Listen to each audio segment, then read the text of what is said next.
svona einhverju bréfi þá ákvað ég að drífa að prófa að sækja hjá uppbyggingarsjóði Vesturlands í hitteðfyrra og fékk já og þá var bara ekkert aftur snúið og ég byrjaði að skrifa.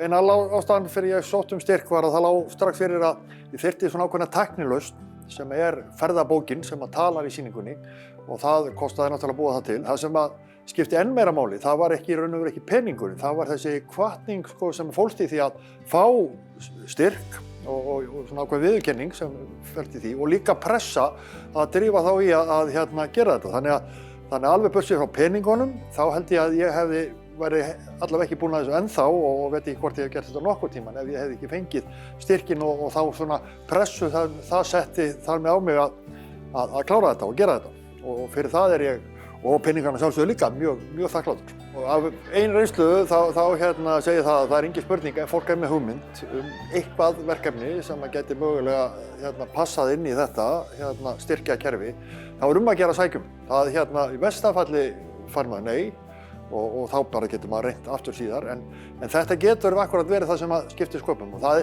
það er ekki hættulegt að sækja styrk úr uppbyggingarsjóði og það eins og mínu tilfelli þá skiptir það öllu máli fyrir mitt verkefni.